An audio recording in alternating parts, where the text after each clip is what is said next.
He's saying that you've got a rapidly changing society that no one voted for. If he says colonise, it's strong, but if you go to certain parts of the country, it feels very, very poorly integrated. When you look at a country, and there's many countries sadly around the world that are like this, which do have quite entrenched backward cultural values, that shouldn't factor in the conversation at all, that we should be almost surprised that maybe a high proportion of them might commit these crimes. So look, the door is open to these criminals. It's shocking, it's unacceptable, it's a failure of the state, and so many in the political sphere don't get it. So many people on TV and radio don't get it, but there will be a reckoning, and it will be at the next election.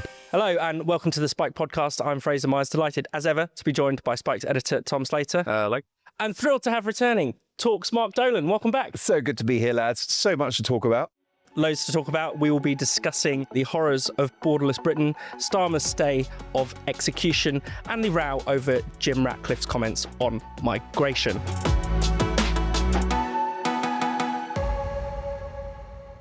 There's a question that sits behind a lot of decisions in life. What if? What if it doesn't work out? What if it's a waste of time? What if the safe option turns out not to be safe at all? Anyone who's ever tried to build something, a business, a platform, a publication, knows that you always have that niggling doubt. That's why having the right tools is so important. Shopify is the commerce platform behind millions of businesses around the world, from major global brands like Gymshark and Heinz to independent creators and entrepreneurs who want to operate on their own terms. What Shopify does is remove those unnecessary barriers to getting started. You don't need a technical background. Shopify gives you a design studio with hundreds of ready-to-use templates so you can build an online store that works properly from day one. Shopify also centralizes everything: inventory, payments, analytics, shipping. All of these are handled in one place. That means fewer platforms, fewer middlemen, and more control for you. If your concern is being heard in a crowded marketplace, Shopify also includes inbuilt marketing tools. You can run email and social media campaigns without outsourcing everything to an agency. And you can reach customers wherever they're scrolling. Shopify even has handy AI tools to help with things like writing product descriptions, improving page headlines, and sharpening product imagery. And for customers, that Shop Pay checkout you've probably seen everywhere is designed to make buying faster and easier, which means fewer abandoned carts and more completed sales. It's time to turn those what-ifs into with Shopify today. Sign up for your £1 per month trial period at shopify.co.uk/spiked. Go to shopify.co.uk/spiked. That's shopify.co.uk/spiked. Should we kick off by talking about this really horrific case in Nuneaton? An Afghan asylum seeker has finally been convicted of sexually abusing a 12-year-old girl that he randomly met in the park. Tom, this case, unfortunately, is not a lone example. We keep seeing recurring cases like this where the first question you want to ask yourself is, why the hell is this person in the country in the first place? And that, I think, is a question that we've been forced to ask over and over again in recent months. It fits a very clear pattern of asylum seekers in general, but seemingly Afghan asylum seekers in particular, who led to some horrific crimes, committed some horrific crimes. It was just before Christmas, of course, that in the same Crown Court, incidentally, 2 17-year-old Afghans were convicted for the rape of a 15-year-old girl, if memory serves. There was also a case in Falkirk last year, another horrific example of sexual violence committed by someone who should never have been here in the first place. All of them, I think, small boats migrants as well. So this is something which was entirely avoidable, entirely preventable. Aside from the fact that there's been a lot of news stories like this, is also the statistics, which are impossible to ignore now. The Centre for Migration Control kind of farmed the data from official figures and found that particularly Afghans and Eritreans are vastly overrepresented amongst sexual assault convictions. They're about 20 times more likely to commit these offences than Brits.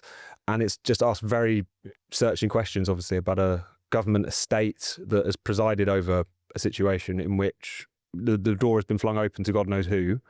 And as a consequence of that, women and children have been put at risk. I think that's impossible to ignore now, even though raising it, certainly in forthright terms, is still want to get you shouted down, I suppose. definitely. And Mark, I mean, it would be bad enough if people were just simply slipping into the country illegally, but it's not just that. They're being housed by us. They're being, they're looked after by the taxpayer.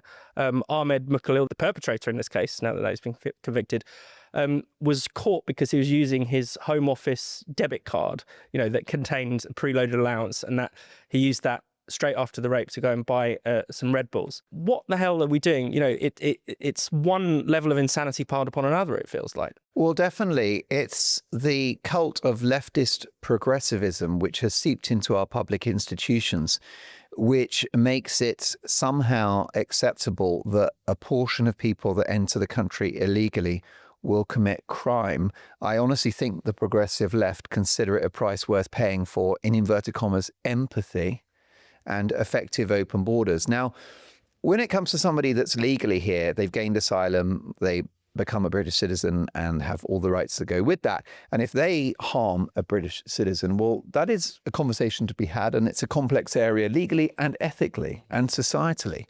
But somebody that shouldn't be here in the country, that's broken into the country, that's infiltrated our borders to be here and then harms a British citizen, why is there not universal fury? Yeah. And why is it not completely unacceptable to everybody, irrespective of your politics? And the reason why I invoke the left, and I don't want to, make this tribal, but it's unforgivable, really, that there are just a lot of people within our public institutions and within the political and media elite who aren't angry about this, who tolerate it, who do think it's a price worth paying.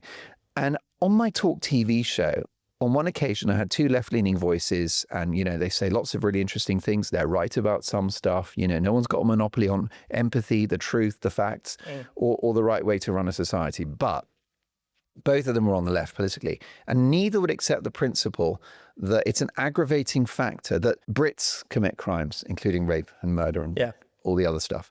But it's an aggravating factor if it's done by somebody that shouldn't be here and that's broken into the country in which to harm that citizen. And, until we can get past that, and until we can all unite in our fury at the principle that, first of all, borders there for a reason. If you get into the country, you should be detained because you have broken the law by entering the country illegally.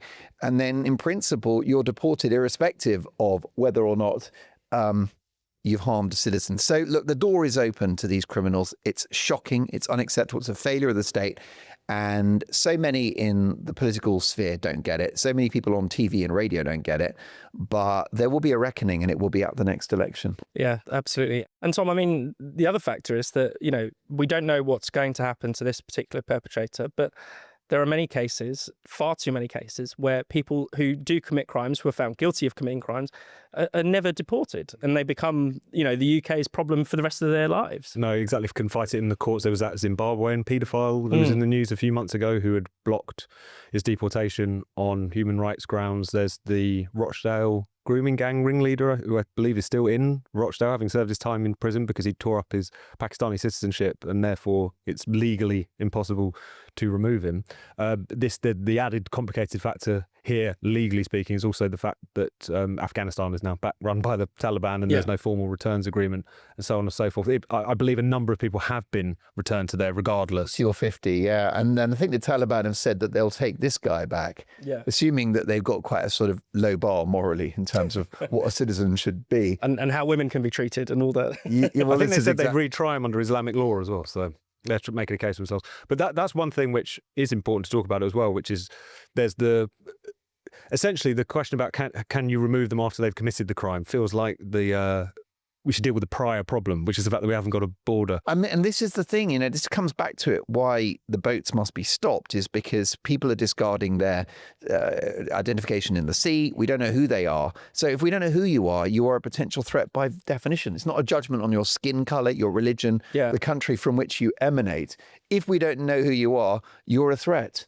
And therefore, and that could include parts of Northern Europe. It doesn't matter. Yeah. And yet, for some reason, there isn't a universal agreement that, within the media and within the political sphere, that this has got to be tackled. And, we know why. The legal and constitutional framework of the country, the Refugee Convention, Human Rights Act, and ECHR. Yeah. And it's going to take an enormous amount of political will and, by the way, resource to look at those agreements again and to unilaterally stop the boats. And there's one of those areas in which the relationship between the citizens and the state has become so warped because of asylum policy, because of elite virtue signalling in this area, because of international treaty commitments and so on. In certain circumstances, it just leads to a situation in which British citizens, first of all, have to have their democratic demands ignored because you can't properly take back control of the borders under the existing arrangements. It also means they have to compromise their own safety for the sake of putting up people who may well, a non-negligible portion of them, shall we say, could do them harm. And also the extent to which it encourages is actually really quite ugly and sort of divisive dynamic to it, which is legally there are almost certain areas in which the responsibilities of the state towards asylum seekers, towards people who've entered the country illegally in many cases, trumps the concerns or the interests of citizens. This came up in the Epping court battle where the Home Office was explicitly arguing that their legal responsibilities to house migrants, to stop them falling into destitution, trump the concerns of the local area. And as many people pointed out, there's no legal requirement for them to house, say, British-born homeless people. Yeah. So it just introduces this really toxic dynamic, which inflames precisely the anger of the Phillipson, the Education Secretary, said the true bit out loud, and she confirmed that in a straight yes or no question from, I think it was Trevor Phillips on Sky News. And it's important not to demonise the people that are crossing the channel in those boats. It's actually, I would guess, lads, what you would do, what I would do, what any of the viewers of this show would do to get a better life. Because it's quite tragic that there are hundreds of millions, if not billions of people who do have deprivation, do face peril for a whole number of reasons. And my heart goes out to them. So, what you mustn't do is just say, you're in a dinghy, you're a bad person, you're probably a rapist. That's wrong. But it's the fact that we don't know who these people are, and the fact that they're, the whole system is being exploited, that they've paid criminals to be on those boats, that the boats are a humanitarian, economic, and national security disaster. Yeah. Some of these people, the security services are very clear that a number of the people that cross the channel may have terror links. Yeah. So it only takes one person. The other issue that we're always being told by the good people, the nice people, is that we take a fraction of other European countries. Well, that's true, but it's still too many. And that it's a drop in the ocean compared to legal migration. Well, 70,000 people have broken into the country since Starmer became Prime Minister, Mr. Smash the Gangs. Yeah. And that is a colossal number of people. Yeah, these are huge across, calculation-wise, the duration of the parliament, you're looking at 1/3 if not more. And by the way, that doesn't take into account those who have absconded or have outstayed their visas as well, who therefore become technically... That's just the boats arrived. Well, this is it. So you could be in excess of 500,000 people that are in the country in the 5-year period since Starmer took office and when he leaves. Now, that's a lot of people. At the moment, the hotel cost is a drop in the ocean, 5-6 billion a year. Which, by the way, do the left not get the memo that maybe that would be better spent on schools and the poor? So, the whole thing's a scandal on every level. Well, I suppose one thing that's come up in relation to this, and it is worth talking about, even though it is difficult, is that question of the overrepresentation of certain demographics. And I think it speaks to a really striking level of doublethink that exists where asylum is concerned, because everyone knows that there are certain parts of the world in which sexual violence is rife, in which honour-based violence is rife, in which there are deeply misogynistic attitudes. Afghanistan, incidentally, in kind of expert league tables, basically ranks dead last for any conceivable metric of women's well-being, for instance. That is clearly going to be a concern when you've got people not only coming to the UK from that country, but coming to the UK from that country illegally. And I was quite struck by the fact that 10 or 15 years ago, the sort of talking point du jour was that Britain was beset by rape culture because of lads mags and dapple arse and whatnot. There was this kind of absurd discussion that went on about that. Yet when you look at a country, and there's many countries sadly around the world that are like this, which do have quite entrenched backward cultural values, that shouldn't factor in the conversation at all, that we should be almost surprised that maybe a high proportion of them might commit these crimes. So that's a conversation that's quite difficult to have, and it's not about smearing everyone by any stretch of the imagination, but it's something which people seem to just kind of hand wave away when I think these number of cases show that we can't do that anymore. Deliberate moral blindness. And I don't know if I'm sure you probably covered it on the show, but Matt Allwright went viral, Channel 5 presenter, because a caller to his show said, look, I'm actually in Crowborough where 500 undocumented men are going to be accommodated. And I'm hearing rumours, from other women in other areas that these men are dangerous. Yeah. And he's like, well, first of all, he said, this is crazy gaslighting. He said, well, it's up to you whether to believe those rumours or not. I would suggest it's the job of every woman to believe any rumour about a male that threatens her safety. I think that's your job, to absolutely be a pessimist on that one when it comes to human nature. And but he also then said, he said, well, there are these strangers that you're worried about. I live in London. There are 12 million strangers. And he tried to equate Brits that you don't know with foreign nationals who have entered the country illegally that you don't know. And that is, as you say, or you implied, willful blindness to say there is no difference between, just somebody that was born in this country that was grown amongst our values and somebody born overseas. And it's become so dysfunctional that I think it's even become a menace to people who have a legitimate asylum claim or people that we might want to offer safe haven to. There's been a number of cases now in which illegal migrants, many of them not fleeing war and destitution in other countries, but criminal charges in other countries. Many times there was the Hartlepool terror attacker just after October the 7th who stabbed his Iranian housemate and then killed a British man on the street. Abdul Azedi, the Clapham acid attacker, came to the UK illegally from Afghanistan, ends up getting granted asylum on his third attempt, despite committing 2 sexual offences in the meantime. Refused asylum in other countries, I think in Germany. Exactly, many cases, such cases. The details around who he attacked is a little bit unclear, but some of the reporting was indicating that the woman and the children he attacked were staying in a refugee hotel at the time. So it's a menace even to the people, particularly women and children, that pretty much anyone in the UK would be pretty generous towards in terms of granting asylum because it's become so dysfunctional. I mean, that case in particular in Clapham could genuinely be a situation if you've got people fleeing a country in which maybe violence is, and male violence is more of a pressing threat, only to experience it on our own shores at the hands of someone who should never have been here in the first place. So it's a real mess from top to bottom that menaces not just British citizens, but also people who do come here legitimately to look for a better life. Illegal migration is one of those tricky topics that the UK government really doesn't want you to talk about, read about, or watch videos about. Unfortunately, as long as Britain has the Online Safety Act, there's a hell of a lot of things that are being hidden from you. But what if I told you there's an easy, simple way to beat the UK's censors? The good news is, thanks to our partners, Private Internet Access, or PIA for short, you can access tons of content that the establishment doesn't want you to. PIA is the VPN I use and trust whenever I'm accessing the internet. A VPN, or virtual private network, is an app that hides your IP address and safeguards your internet connection through an encrypted tunnel. Instead of giving away your personal information and location to the world, PIA lets you change your IP address to one of 91 countries. This means you can gain access to websites and services that are only available in those locations. And it's not just that. Did you know that streaming services like Netflix and Prime Video have huge catalogues of content, but you can only access a fraction of it from your own country? Using PIA to change your location opens up a whole new world of streaming.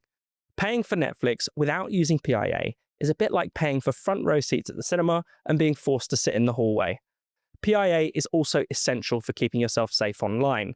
It protects you from the prying eyes of hackers, internet service providers, and anyone else with an unhealthy interest in your personal information or online activity. Personally, I would never go online without it again. And because PIA is available for all platforms, I never need to worry about my safety or privacy. It works on Windows, Apple Macs, iPhones, Androids, and more. Even better, you only need one subscription to protect yourself across all the devices you own. So, sign up now to the world's most transparent VPN provider and take advantage of our special offer. Spike viewers and listeners can get 86% off a subscription to Private Internet Access. That's just £1.67 a month. And you'll also get 4 months thrown in completely for free. To take advantage of this incredible deal, just go to piavpn.com/spiked. That's piavpn.com/spiked. Signing up is totally risk-free. There's a 30-day money-back guarantee and 24/7 customer support. You won't regret it. Sign up now at piavpn.com/spiked. Let's talk about Keir Starmer. He is still the Prime Minister, quite shockingly. I mean, At time of recording. at the time of recording. But in between now and the last time we discussed his future, Morgan McSweeney, his Chief of Staff, has resigned. Anas Sarwar, the leader of Scottish Labour, called for Starmer's resignation. Wes Streeting has also been on manoeuvres. He may have orchestrated the Sarwar comments. He's been releasing his text with Peter Mandelson, which very subtly suggests that Keir Starmer doesn't have much of a vision or an economic programme or is giving anyone any reason to vote Labour. But yet he staggers on. Mark, what have you made of the past turbulent few weeks or so? I mean, it does feel as if Starmer is finished. He's a man of reliably poor judgment. And it's quite clear that he knew what he was dealing with Mandelson when he appointed him as UK ambassador to the United States. But on policy, it's been a hot mess. The economy is absolutely flatlining. Yeah. The old enemy of unemployment is back, which is ironic from the Party of Working People. Inflation, which is a tax on everyone, especially the poor, is incredibly sticky. It's at almost double the Bank of England's target. It was 2% under Rishi Sunak. Those were the days.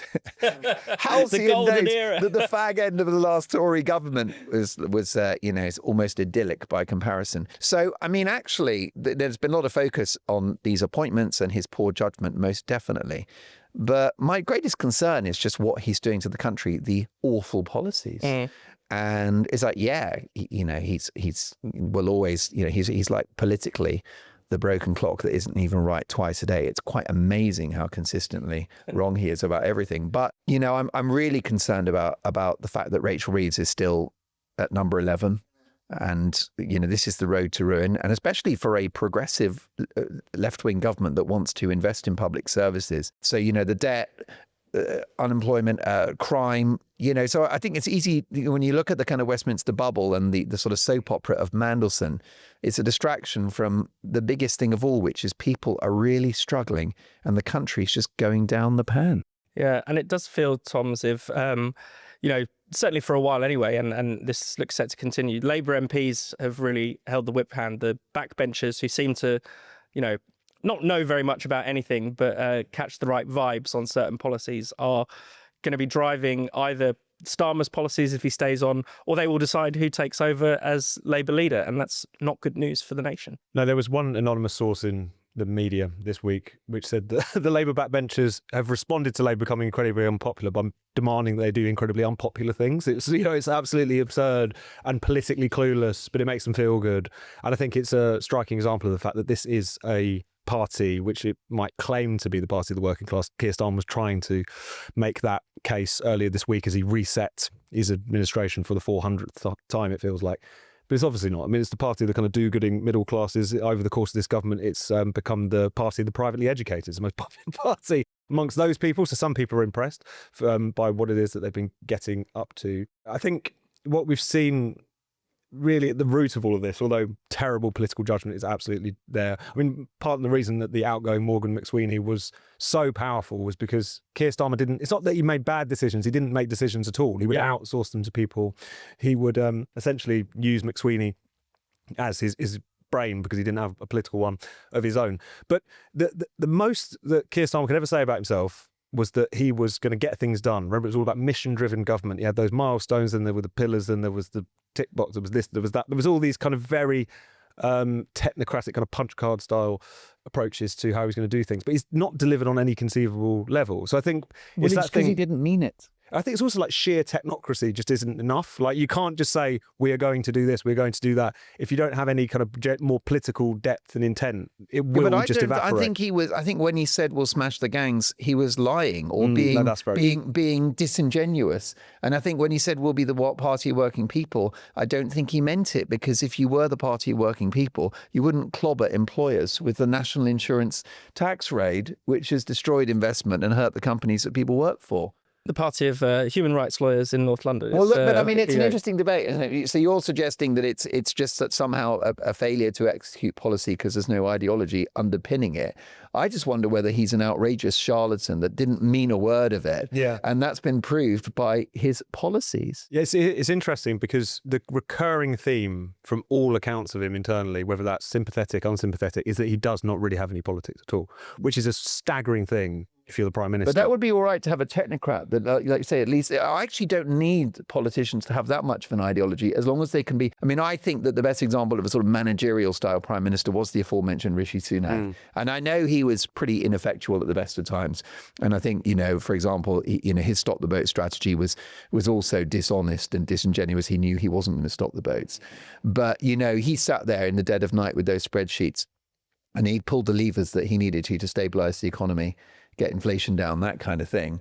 And this is, I think, what we were being promised with Starmer, and I don't think we've got anything like that. I think if you're a politician like, a prime minister or whatever, you need to know why you're doing things. You need to have a sense of purpose. You need to be able to prioritize things as well. And that's where, ideology, political philosophy comes in. And that's the thing that Starmer doesn't seem to be able to handle. So if you think about the people who we think of as the technocrats, whether that's technocratic politicians or ones who actually, run technocratic organisations like the European Union, what have you, they've got a tremendous track record of getting things catastrophically wrong. So it is the case they do have a kind of ideology of themselves. I mean, in some respects, Keir Starmer, to the extent he has a philosophy, is his devotion to international law in particular. I mean, he explicitly said that was what brought politics into the law for him, and it's been a kind of guiding principle against which he makes judgments.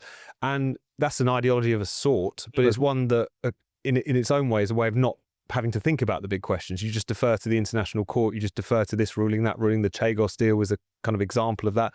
Rather than actually having to weigh up what are the national security concerns, what are the geopolitical concerns, what about the Chagosians? It's like, no, the court told us to do it, so we're going to have to do it. So that can inform things. He's as well, a master of doublespeak. Yeah. And he just, I think it's because he's a lawyer. And if you think about what a lawyer does, they're told, right, there's this guy called Ian and he stabbed his wife. We've got the evidence and everything, but your job is to defend him, and you go into bat for him and go, Ian didn't do it. He's one of the good guys.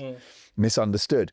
And I think that Starmer, therefore, has sort of kept that lawyerly advocacy, that mentality, that approach as Prime Minister. And I'll just say, we're going to grow the economy. We're going to fix the foundations. It's Orwellian doublespeak. It doesn't mean anything. It's verbal diarrhea. Yeah. But I think what's more concerning is how dishonest it is. Because, I mean, does he really mean it when he says we're going to be the most pro-growth government in history, and then have so many policies that are identifiably and provably anti-growth? Yeah. I mean, is he stupid, or is he pathologically dishonest? And I think it has to be the latter. I think that's a really good point, particularly because he contrasts himself so much with Boris Johnson, to the point which really riled Boris Johnson, incidentally, it seems. He really didn't like the self-righteousness, apparently. And apparently you see this with Starmer as well. I think we talked about this on the show last week. The points at which he gets really wound up at PMQs or in interviews or whatever is when anyone's questioning his propriety. Like that really gets to him. But he's so dishonest. Like, we've written about it, we've made videos about it. He's taken one position and another on almost every conceivable front. I mean, when he was campaigning to be Labour leader, he was posing as just Jeremy Corbyn in the suit and tie. He said we need to make the case for freedom of movement. He naturally, tripped over the women's penis question time and time again, which is a strange image. Obviously he talked about, and then as soon as he got into the leadership, and then particularly when he got into campaigning for power, it was about immigration is too high, we've got to bring it down. Tony Blair told me women can't have penises, so I agree with that now. And on every conceivable front. It's even saying things like, you called Jeremy Corbyn a friend. I never called him that. He can't help but lie, incidentally, and it's a feature of him that often gets missed, because you get this take in the media which is he's a nice guy, he's just in over his depth, or he's an honest man but he's in over his depth. That's not what the record shows, not at all. There's quite a funny piece in this recent edition of The Spectator, Tim Shipman, looking at where it went wrong for Labour, and there's a great quote from a Labour source saying, while we should have been preparing for government in opposition, we were arguing whether chicks should have dicks. That's it. And it kind of sums up a lot of where things have gone wrong. It went wrong well before they got into number 10. I do want to talk about something that Keir Starmer, at the very least, is pretending to be very upset about. Maybe he's angry, maybe he isn't. And these are the comments by Jim Ratcliffe, who people may know as either the part owner of Manchester United. He's also the head of Ineos, the chemicals giant, one of the richest men in the UK. And he gave an interview to Sky News this week, and he basically said, well, the line that everyone's taken from it, he actually said some quite interesting things, but the line that everyone's taken from it is he said that the UK is being colonised by immigrants. And Mark, I think it's fair to say that he's got a bit too far there in his criticism. But the reaction has been absolutely insane. I mean, the fact that the Prime Minister is demanding or has demanded an apology, there's all kinds of investigations into Jim Ratcliffe. What have you made of this? Well, it's been really interesting. Obviously, the Prime Minister's had an awful week and an awful month and an awful 18 months. And he, therefore, having lost McSweeney, thought he'd get back on the front foot and virtue signal on X in regard to Jim Ratcliffe. I think he saw that as an open goal, PR-wise. And I think it's backfired because if you look at the numbers on his post on X repudiating Sir Jim Ratcliffe, several million impressions, several million views, and a few thousand likes, which I understand. My 16-year-old son tells me that's death by ratio. And therefore, what the likes of Starmer and the perennial Prime Minister in waiting, Andy Burnham, have done, because he's piled in as well, is demonstrated how out of touch they are with public opinion, and seen what they thought was an open goal, but in fact reveals a lot about them. Yes, the language was clumsy, colonized. It's a very loaded word. It has echoes of Suella Braverman with the invasion. It's like, we talked about illegal immigration. They've entered the country illegally. They shouldn't be here, no problem. But invasion is a very partisan and loaded word. Yeah. Similarly, colonized. Couple of things to say. The progressive left have jumped on this and interpreted his remarks narrowly on purpose because that's their agenda. And if you're smart and nuanced about it, look at what he's saying. He's saying that you've got a rapidly changing society that no one voted for. If he says colonize, it's strong. But if you go to certain parts of the country, it feels very, very poorly integrated. Does that make Tower Hamlets a colony of another part of the world?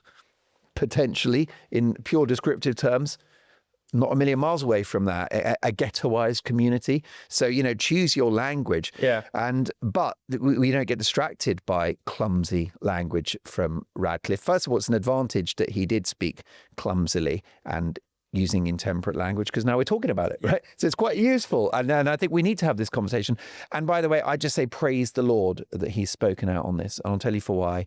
Because rich and powerful people, if they can use their platform to speak out and to say what they think is right and what isn't right, then we should all be very grateful.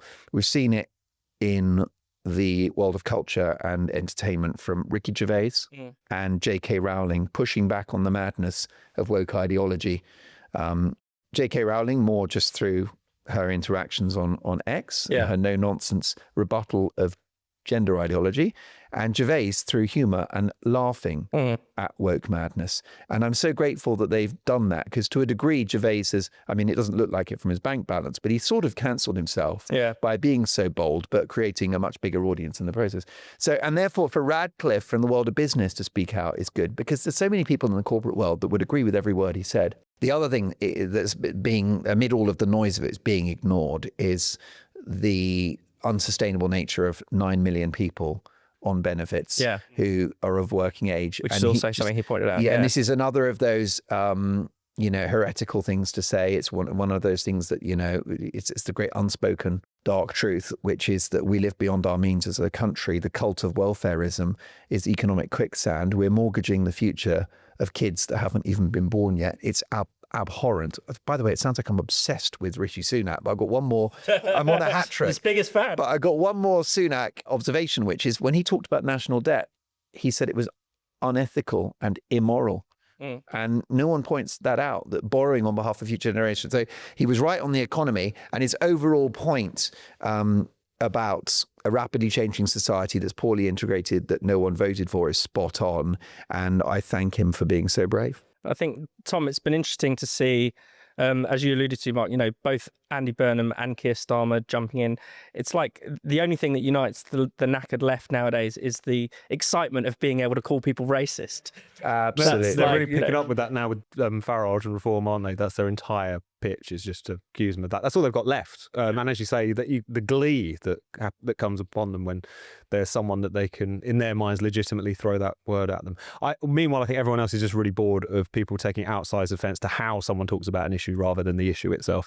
And that's been the case on immigration now for a very long time. It's also worth noting that on the kind of woke side of the immigration argument, the use and abuse of colonisation, certainly as a word, has been pretty rampant. You know, there's that poem on the Underground that many people have pointed out by a woman called Louise Bennett, I believe, which talks about colonisation in reverse. There's a sort of slogan on like Islamic sectarian Twitter that you see pop up a lot. I follow it closely, of course, which is we're not taking part, we're taking over. there is like that, which is indicative of a broader problem. Also indicative of a broader problem is places like Tower Hamlets, which is not only, you know, poorly integrated in terms of populations not mixing and so on and so forth. It's been run for many years now. People kind of forget this by basically Bangladeshi sectarians in a Bangladeshi sectarian party whose councillors have been standing for office in Bangladesh. This is obviously not a sign of the melting pot working wonderfully for everyone. So I think going back to the issue, you could call it cultural colonisation to a degree.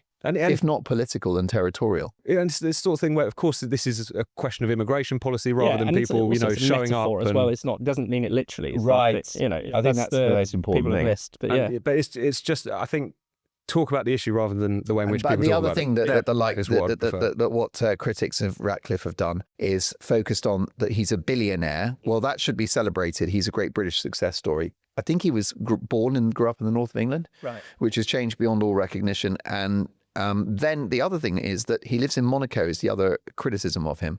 Well, I think that makes him even more of a patriot because he doesn't actually have skin in the game. He's a rich man. He's insulated from the consequences of mass unchecked migration. And yet he still speaks out, right? He's making no money from doing this. Yeah. He's winning no plaudits. And I'm sure within the circles that he operates, he'll be the bad guy for a while. So I think it's quite remarkable that he's decided to do that. And I think it's because he's really concerned about his country. And he is using his platform. Others are so cowardly and they don't speak out. They want to protect what they've got. And just briefly, he's got form on this because he's mentioned the welfare stuff, which is true. That's a ticking time bomb. Unfashionable, but the right thing to say. He's talking about integration. And the other thing is just about a year and a half ago, he spoke out on net zero. Yeah. And very eloquently. And he said, look, it's just really, really dishonest to say that we're cutting carbon emissions when we simply get the emissions from overseas where the energy is dirtier. So it makes no sense. Absolutely. And he raised that in this interview as well. And to be honest, I know, the left will throw the billionaire word accusation around as if to say, what he doesn't know what he's talking about. But actually, that reflects badly on them. The fact that a billionaire who lives in Monaco is more in touch with the concerns of ordinary citizens than the Labour Party, the party of the working people, says is its own story. And he endorsed Starmer to be Prime Minister before the election. Yeah. So he's not a sort of rabid, swivel-eyed lunatic right-winger. Not like some of the people on this show. Right. Well, thank you, Mark. Thank you, Tom. That is not the end of our conversation, though. If you are a Spike supporter, you can come over and join us on Spike Podcast Unlocked. And my God, do we have a spicy episode coming up for you, because we're going to kick off with the drag queen who died after having sex with a dog. So if that sounds intriguing, disgusting, repulsive to you, come on, join us. It will be a fun chat, I promise. Thank you so much for watching the Spike Podcast, and thank you to our friends at Private Internet Access for sponsoring us. Now's the time to take control of your digital life and get PIA for 86% off. Click the link in the description below or scan the QR code. And remember, if you're a Spike supporter, then this episode isn't over yet. You can now watch the Spike Podcast Unlocked. Just go to the Spike website, log in, and you'll see it on the homepage. So join us there right now. See you in a sec. Thank you so much for watching the Spiked Podcast. We'll be back at the same time next week. In the meantime, why not subscribe to Spike's YouTube channel and then click the bell so you're always alerted whenever there's some new content. Spiked is producing more videos than ever, from podcasts like this one to interviews to our series of polemics. You really, really don't want to miss out on it. Plus, to get your daily dose of Spiked, just go to spiked-online.com. That's our website at spiked-online.com.